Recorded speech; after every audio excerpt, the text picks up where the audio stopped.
there's so much happening and so many things to potentially talk about. I don't even know which one to pick. Well, so that's why I kind of brought Rochelle on, because she literally messaged me and was like, you gotta post this. Okay. Ryan, tell us a little bit about like how long you've been in real estate for those that haven't seen you yet. Yeah. Just like kind of your short background story.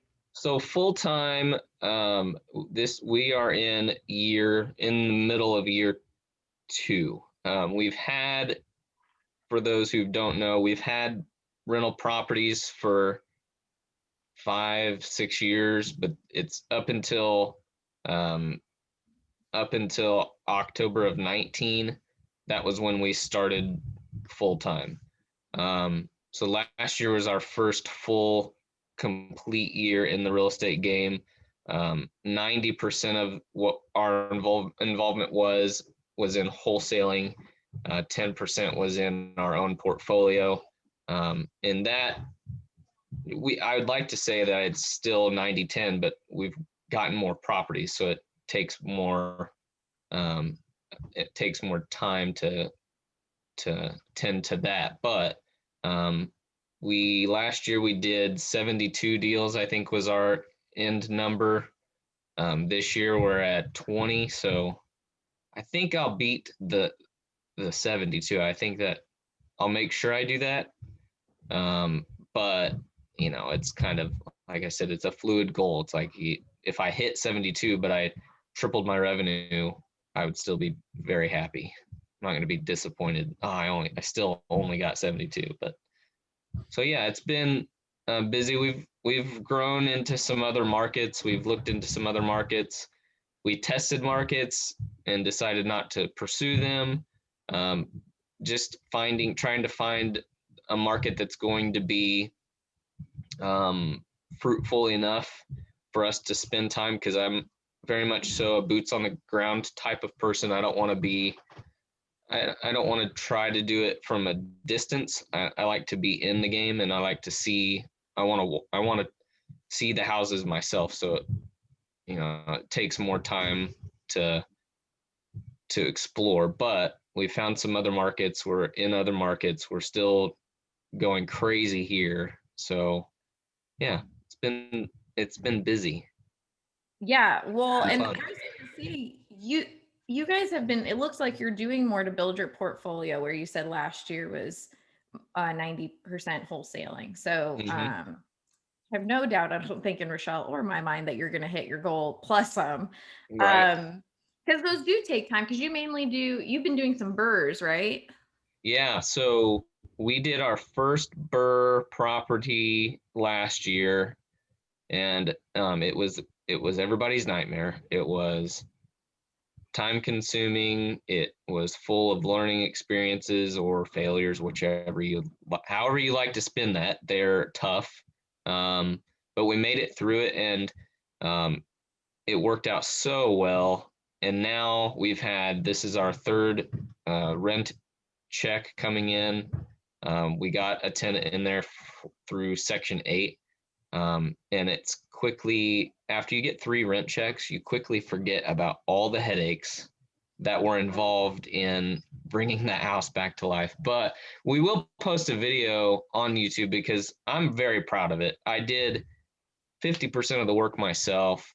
Oh my Um, gosh. so that was, and imagine, okay, so you know how busy I was on the wholesaling side. Imagine the time I'm not spending on wholesaling, I was actually flipping a dang house. And it was full of nightmares and full of headaches. But yes, so Plus, we plus you did it. have a whole family. Like, let's just put that in there too. You Yeah, have a family and like a personal life. yeah, somewhere. And Well, we actually, somewhere. I can't even say somewhere because, I mean, we did a lot of fun things last year. I mean, we traveled to probably in the midst of the pandemic, we still traveled to 3 other states. We still experienced a lot of things with the kids, um, and still had a lot of fun. So it's weird when you go from a W-2 job to self-employed. You see, it seems like, wow, there's a lot more time. How did we accomplish all that in a year? Well, you're working for yourself, so it's your time. So Yeah, it's crazy. I probably worked way more than I would have in a W-2 job, but it was kind of a together, you know, together as a family kind of work. So it didn't seem so always away, you know. I love that. Rochelle, I'm going to let you tee us up in a minute. I just have one question while you were talking about the different markets, because I can hear people asking this. How did you decide? I know you said you like having boots on the ground and everything. How did you decide what markets you were going to stay in and which ones weren't going to work out for you? What were some of the factors there? So I look a couple of things discovery wise, and there's a couple towns that I wish we could go into because there's a lot of activity in, but they're a little bit further away than I want to be. So I'm looking at if I can be there within an hour, then it's a market that is worth me getting involved in. So that's the first thing I would say is look at what's around you in a 1 hour radius or an hour and a half radius, something that you can get there and have enough time in the day to be effective, whether you're driving for dollars or looking at properties, making sure that you have enough time between driving there and driving home. It's not worth it if you drive there, spend 30 minutes to an hour, and then come home. So that's probably the biggest thing to look at is just where it's at and how far away it is. But then also looking at the market itself and what draws people to that specific market. Universities are a big thing. So finding towns that have colleges, and then looking at the job market. So I know it seems like, well, I don't have time to do that. I'm just going to save yourself the hassle of dropping tons of postcards that are not going to turn into anything by doing an hour or 2 hours of research on YouTube at night or on Google at night before you go to bed. So looking at the job market, and then like it would go a long way, pull up Craigslist and type in for rent in whatever city you're looking for and see how many rent availabilities there are. Because that tells you how many cash buyers are potentially there. I'm giving out all kinds of secrets here. But it gives you an idea of how many cash buyers are potentially there, and tells you what the rent market is. And you need to know numbers when you're trying to sell these or trying to assign these deals. If you just say wholesale contract available, find out your own information, I'm telling you, people are going to look right past that. But if you give them a breakdown of, this is what you could potentially get in rent, this is how much we estimate your rehab. And I know people don't like to do rehab estimates, but you need to be familiar with it yourself, whether that means you go and you learn from somebody that's doing it, or you cross-reference your numbers with a contractor. Get a contractor, say, hey, this is what I was adding up. Tell me if I'm accurate or inaccurate. That way you have confidence in putting your numbers together for a deal, because your deals will go a lot faster. So we always aim at getting our deals assigned in a 2-week window, even though you have 30 days on a contract, to get them done in 2 weeks so you can just mentally move on to the next deal. Those are some good nuggets. I appreciate you giving us some of those. All right, we'll dive in. Rochelle, set the scene for us. You're on a call with Ryan. Go. Okay, so we're on a call. So I was Ryan onboarding. Ever, right? What was that? I said, first off, it was your best day ever. You're on a call with Ryan. Yeah. Well, yeah. So of course, it was already a great call because it was with Ryan, who was already graduated out of my onboarding process, which makes me really sad. So I was so excited to be on today. So it was your 90 days call because Krista, our customer success manager, was on as well. And I was like, oh, you're going to love this call. Ryan's really great. We'll get to see what's going on. So we're in the middle of the call and you're driving, which is what you should be doing. You are welcome to always talk to me while you're driving, while you're working. I'd rather see people out driving than just sitting in their office, at 2:00 on whatever day we were doing it. Yeah. So you're driving and we're talking, we're going through everything. And then did you just see smoke in the distance or did you see the fire trucks first? I seen smoke and I knew it was an area of town that generally there wouldn't be smoke. But I also knew it was pretty popular to be having house fires. So, I was drawn to, I'm like, oh, this could be good. Yeah, so he goes, oh, this could be good when we see smoke in the distance. So he's like driving up to it and he's like, I think there's a house fire over here. So he actually drives right up to where it is and he parks, and then with his phone, with us on Zoom on his phone, he gets out and he walks over to where the house fire was, and he turns the camera around. I mean, he's walking past firefighters, walking past the trucks. You can see it in the distance.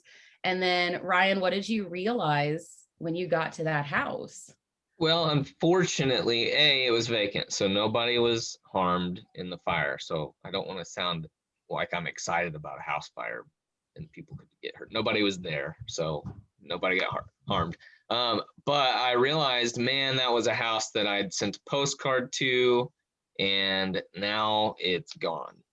But there's always a silver lining, because the house was actually right smack dab in the middle of two other houses that were getting damaged from this particular house fire. So for me, I waited like the next day until I didn't want to take a picture with flames literally burning a house that could have been, somebody's family home. So I waited until the next day and went back and got the pictures for DealMachine. But those became 2 extra leads that were not leads prior to this.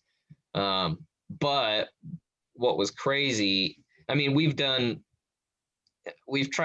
to really hit all the vacant houses and making sure that we've covered probably every inch of our market in finding the vacant houses. And it's always kind of a bummer when house fires happen for multiple reasons, but especially now that's a deal that has 0 potential. It's a lot. I mean, it's bulldozed. So, but yeah, it was a house that I had sent a postcard to and had no, it was a return mail. We ended up finding out. We did do some skip trace, and we did try to reach out to the owners, just because it's, maybe they have other properties that are sitting vacant and don't lose another one to a fire. So yeah, but later on that week, you sent me a screenshot of the postcard that you sent yeah, to that house. And that's crazy. And I mean, it's kind of sad too, because you said that it looked like kind of an older home, maybe, kind of in a little bit more of a historic area. And it was sad that sitting vacant led to that house being destroyed, and then, multiple homeowners around it then having to deal with the damage from a house that was next to them. But I think my favorite part of all of that, other than, like watching all of it live on one of our onboarding calls, I really enjoyed your mindset of like, okay, this happened at this house, but what's the ripple impact? What is going to happen to the houses around it? And you thought about that, and you thought about how you could then market to them that maybe they now have a smoke damaged house and they're like, I don't want to deal with this myself. Think about the construction that might take place next door now. Maybe I need to get out of this house. And you kind of thought about how you could then problem solve for everyone around it. And I mean, I kind of kept that thinking too. And I was trying to think of other reasons you might market around a house. And, I'd love to hear if you had any ideas, but I thought it would be interesting, if there was other sorts of damage that happened to other houses, or, I feel like even if you sold one and the neighbors got to see a sale happen, if you had your signs up and everything, I was thinking, different sellers, you could, market around it. Hey, I just sold that house next to you. We sold in 2 weeks. Have you ever thought about selling too? So that mindset of marketing around a lead because something happened at that spot, I thought that was crazy. Well, I talk to people all day and you guys still blow my mind. My mind. That's awesome. You can take that and use that in so many different scenarios. So let's say, for example, you get a house, and this is an experience that we have. So we have a house that it's currently burr number 3, maybe. It's either 3 or 4. You can keep track after all of them. Yeah, well, after the first one, it's like, who cares? That was awful. It wasn't awful. It was mostly awful. But there's a house that we are fixing up right now, and the house right next door was boarded up, had garbage all over the yard. I mean, the doors were wide open, the windows were wide open. You could tell there was squatters in the house.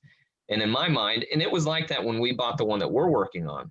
But I'm like, well, I'll just buy that, and I'll find out who owns it and I'll wholesale it. And that's something that you should pay attention to. Look at the houses that you've sold in the last year, and then drive back by. If there's progress being made on it, look at the other houses in that area, and now you can say, hey, this is one that we got the ball rolling on.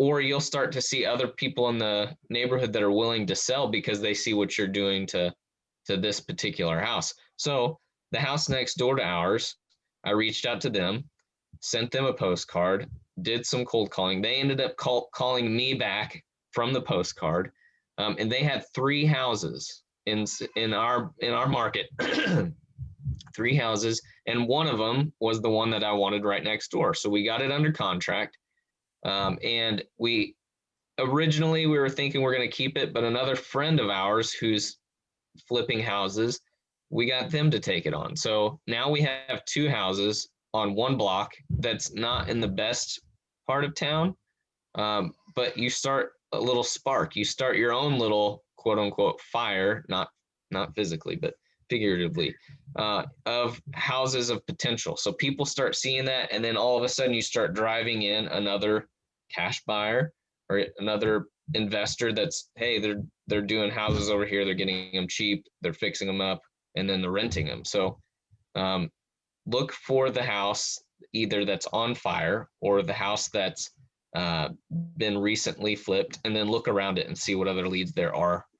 And like I said, go back to the ones that you did last year and check out the area again, because you don't know, a year can go past, and a year's worth of grass can grow tall. So if you haven't been driving again in the areas that you've already done, there could be leads out there still sitting. So something to think about. What going from that, well, congrats on all of that. The fact that do you know how much did you wholesale that for then? We got that one for $3,500, which is why it was like appealing to keep. And then we sold it for 85, or assigned it for 85. So we made $5,000 on it, and it was still a palatable deal for this friend of ours. So they were thrilled to death to know, or to be able to get one right next to us. So. And out of the 20 deals that you've done so far this year, how many of those are driving for dollars? Do you know? They're all DealMachine, I can tell you that. Driving for Hey, dollars. that's all I need to know. No, I'm kidding. Yeah, I mean, so that's something that we'll talk about eventually. But yeah, they've all been. In fact, there was one. Okay, this is a fun little story. There was one that a friend is actually my brother-in-law's sister-in-law. Does that work? Yeah, Brother-in-law, sister-in-law. Okay. So it was her parents had called me and gotten my number from them, from my brother-in-law. And he called and he's like, you know what? I'm just now realizing you sent me a postcard. And I'm like, I did, yeah. And he goes, I just thought that was spam and I just tossed it. But now I'm looking at the phone number and I realized that it's your number. And I'm sorry I didn't call you the first time. But again, that was like, it was still a DealMachine lead because he referenced that he got the postcard. So he knew exactly what I was doing. So yeah, all of them have been through DealMachine. And here's something funny. I had some from last year that I wholesaled again this year because they ended up being on a list that I pulled still. And so they got a postcard, and then the cash buyer from last year called and said, yeah, I'd sell it if you can find another person. I'm like, sure we can. You wholesaled it twice in like a year? Yeah.